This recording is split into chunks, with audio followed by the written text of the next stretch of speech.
آلِکَ وَأَصْحَابِکَ یا جَدَّ الْحَسَنِ وَالْحُسَینِ۔ الہی کے صد احترام جملہ سامعین ناظرین بحمدہ تعالیٰ جمعہ المبارک کی اس نشست میں جامع مسجد سیدنا اویس قرنی رضی اللہ تعالیٰ عنہ ملاگر میں ریگولر درس قرآن کی اس نشست میں پہلے 2 پارے ہمارے مکمل ہو چکے ہیں۔ اس پر تمام اہلیان ملاگر مبارکباد کے مستحق ہیں کہ آپ نے قرآن کریم فرقان حمید کی آغاز سے لے کر پہلے 2 پاروں کی تکمیل تک ریگولر قرآن کریم کا جمعۃ المبارک کی اس نشست میں درس لیا۔ آج اللہ جل مجدہ کی مدد و نصرت اور آقا دو جہاں صلی اللہ علیہ وآلہ وسلم کے نالین پاک کے تصدق جمعۃ المبارک کی اس نشست میں تیسرے پارے کا آغاز کر رہے ہیں۔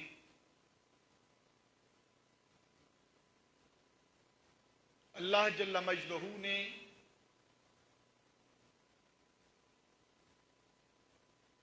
اس پارے کا آغاز اپنے انبیاء و رسل کے تذکرہ سے کیا ہے۔ مالک کائنات نے انسانیت کی فلاح و بہبود، تعلیم و تربیت کے لیے اور انسانیت کو حکمت و دانائی سکھانے کے لیے آفرینش آدم علیہ السلام سے پے در پے اپنے انبیاء و رسل کو مبعوث فرمایا۔ نفس رسالت میں تو تمام انبیاء کرام وہ برابر ہیں، مگر اللہ تبارک و تعالی نے اپنے رسولوں کو جہاں نفس رسالت میں برابر رکھا، وہاں ہر کسی کو کچھ نہ کچھ شانیں عطا فرمائیں، کچھ فضیلتیں عطا فرما کے باقیوں سے انہیں افضلیت عطا کر دی۔ تو یہاں سے ہی مالک کائنات تیسرے پارے کا آغاز فرما رہا ہے۔ رب کائنات نے ارشاد فرمایا، تِلْكَ الرُّسُلُ فَضَّلْنَا بَعْضَهُمْ عَلَى بَعْضٍ، یہ سب رسول جو ہم نے مبعوث فرمائے، ہم نے ان میں سے بعض کو بعض پر فضیلت عطا کی۔ یہاں رب کائنات اس بات کی وضاحت فرما رہے ہیں کہ یہ میرے رسول نفس رسالت میں اگرچہ یکساں اور برابر ہیں، مگر رسولوں کے مراتب بھی ہیں، ان کے مرتبے اور درجات بھی ہیں۔ جس طرح ایک اور مقام پر رب کائنات نے اسی مضمون کو ارشاد فرمایا، اور فرمایا وَلَقَدْ فَضَّلْنَا بَعْضَ النَّبِيِّينَ عَلَى بَعْضٍ وَآتَيْنَا دَاوُودَ زَبُورًا۔ مالک کائنات نے فرمایا کہ ہم نے بعض نبیوں کو بعض پر فضیلت دی اور حضرت داؤد علیہ السلام کو ہم نے زبور عطا کی۔ پتہ چلا کہ وہ مالک کائنات جہاں نفس رسالت میں اپنے رسولوں کو برابر رکھ رہا ہے، وہاں مراتب میں رب کائنات نے بعض کو بعض پر فضیلت عطا کی۔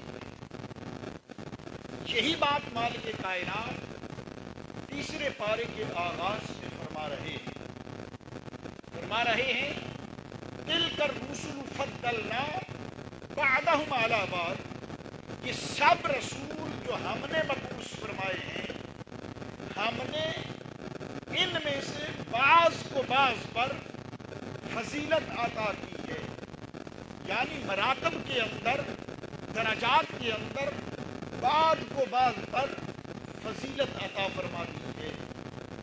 اور جس طرح دوسرے مقام کا میں نے ذکر کیا، مالک کائنات نے اپنے نبی حضرت داؤد علیہ السلام کا ذکر کر کے فرمایا کہ ہم نے داؤد علیہ السلام کو زبور عطا کی۔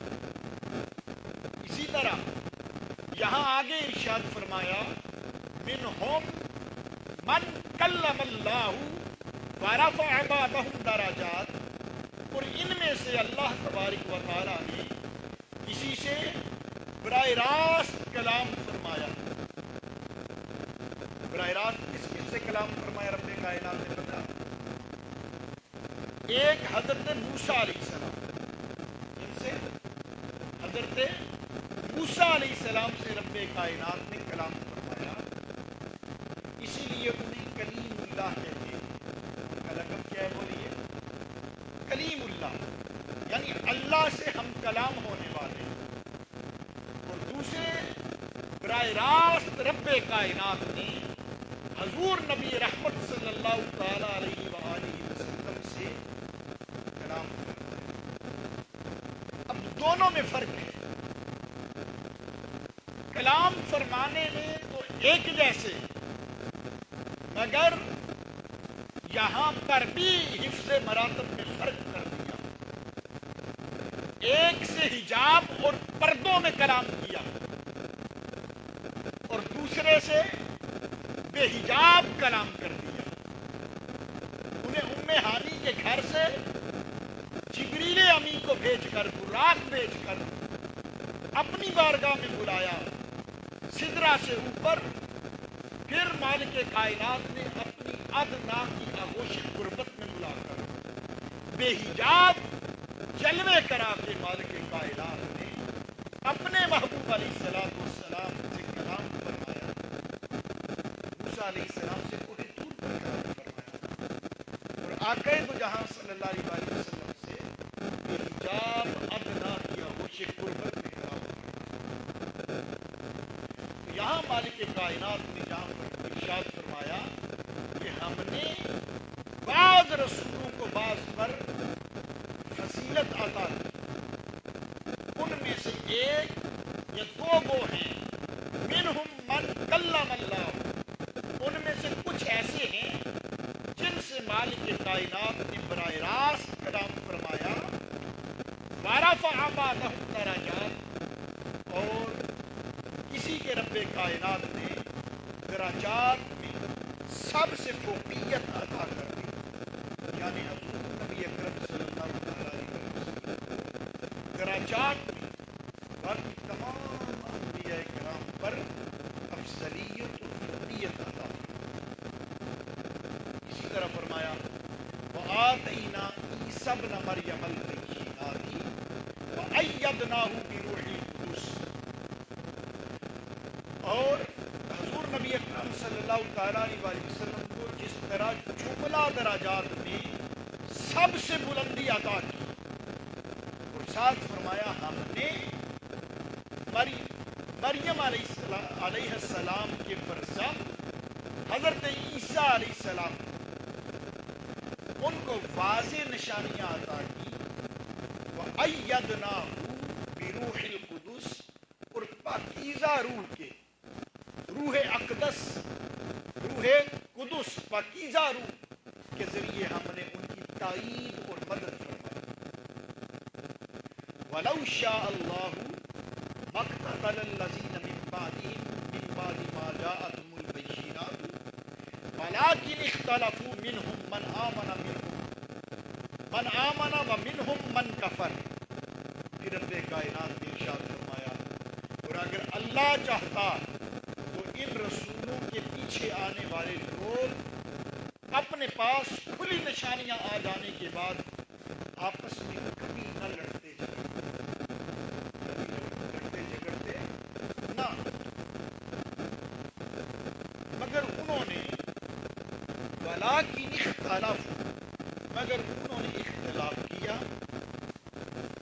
بس ان میں سے فَمِنْهُم مَّنْ آمَنَ پر ان میں سے کچھ مانتے ہیں وَمَنْ كَفَرَ اور کچھ کفر اختیار کر لیا اور یاد رکھو وَلَوْ شَاءَ اللَّهُ مَا اقْتَتَلُوا یاد رکھو کہ اگر اللہ تبارک و تعالی چاہتا یعنی انہیں ایک ہی بات پر مجبور رکھتا کہ وہ نبی اپنے کسی نبی کو قتل کرنے کا ارادہ نہ کرتے نہ انہیں قتل کرنے کا سوچتے اگر اسی پر قائم رکھتا یا دو حالتیں ان کی بیان کی کہ کچھ ایمان لے آئے اور کچھ نے کیا کیا بولیے کفر اختیار کیا وَمِنْهُم مَّنْ آمَنَ ان میں سے کچھ نے ایمان لایا وَمِنْهُم مَّن كَفَرَ اور کچھ جو ہے بدبخت کافر ہو گئے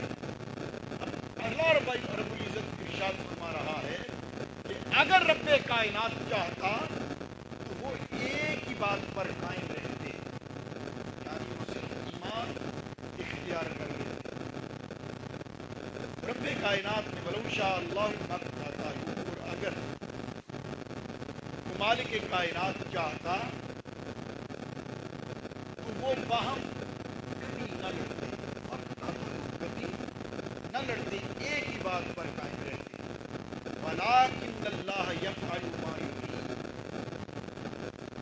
یعنی اللہ رب العزت نے یہ چاہا کہ لوگوں کو فیصلہ کرنے میں آسانی دے دی جائے کیا کیا جائے فیصلے میں آزادی دے دی جائے رب کائنات نے ان کو کسی ایک بات پر مجبور نہیں کیا اب ہمارے ہاں مسلمانوں کے اتنے گروہ بن گئے گروہ کیوں بنے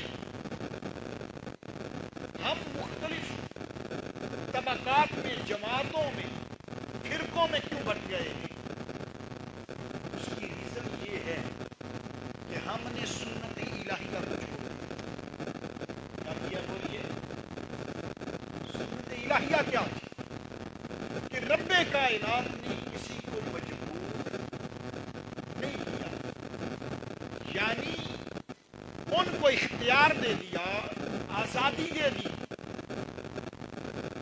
اللہ تبارک و تعالی نے آزادی یہ دی کہ اپنے انبیاء کو بھی بھیجا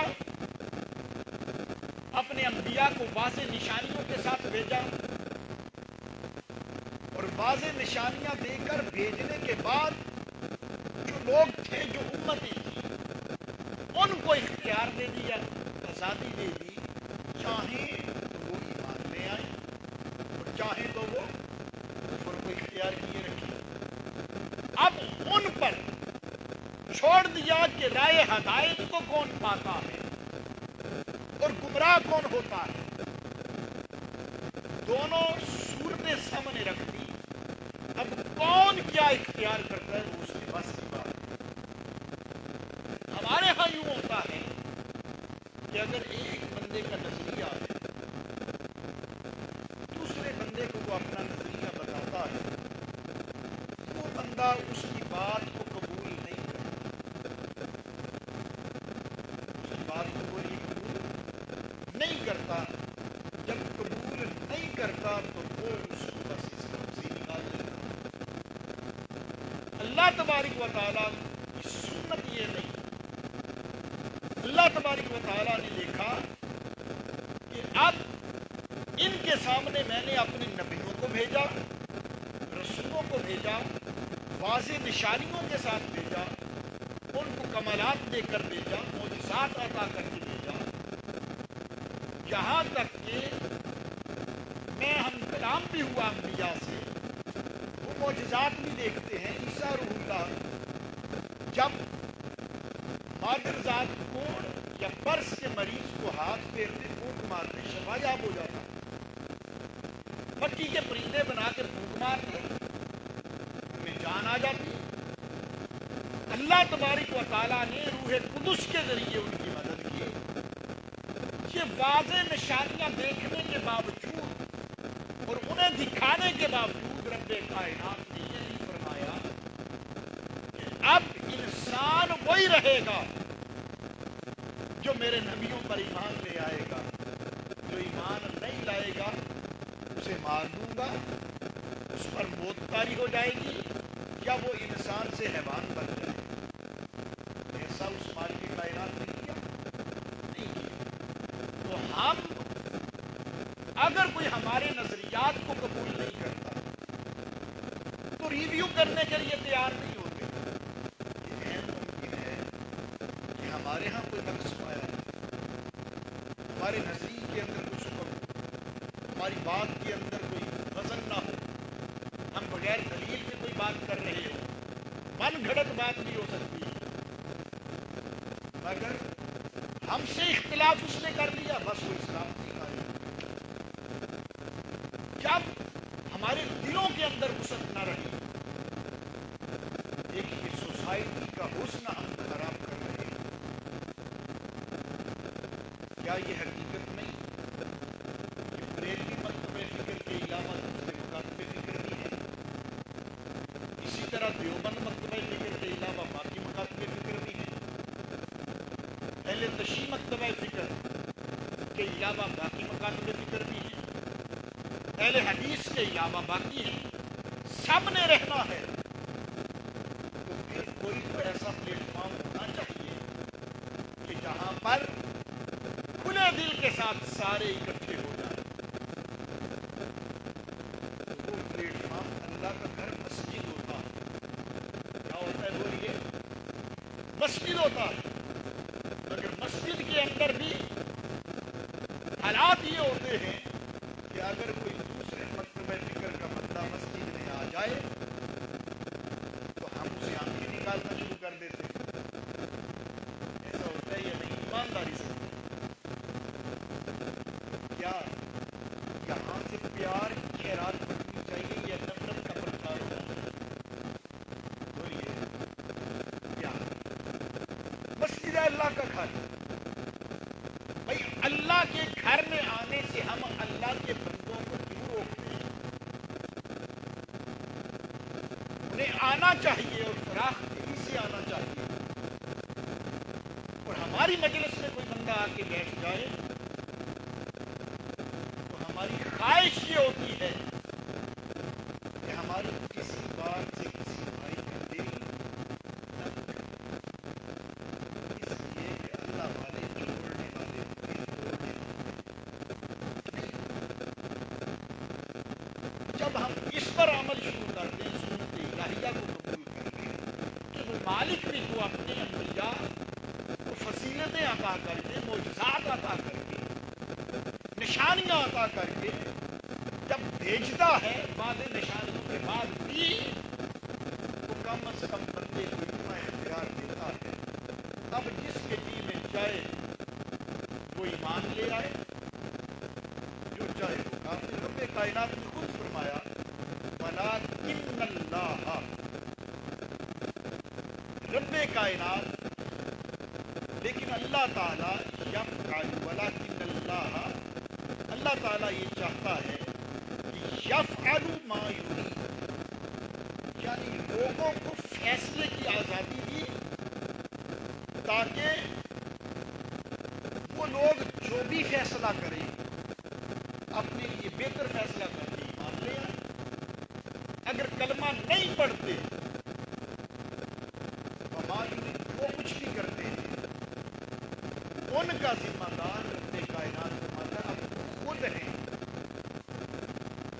کل کوئی یہ نہ کہے کہ مالک کائنات نے جبر کیا تھا، تو مالک جبر کرنے والا نہیں، وہ راستہ دکھاتا ہے، اب جو چاہے اس کو چن لے، جو چاہے نہ چنے، اگر اچھی راہ کو چنے گا تو کامیاب و کامران ٹھہرے گا، اور اگر اس کی بری راہ کو چنے گا تو پھر ناکام و نامراد ہو جائے گا۔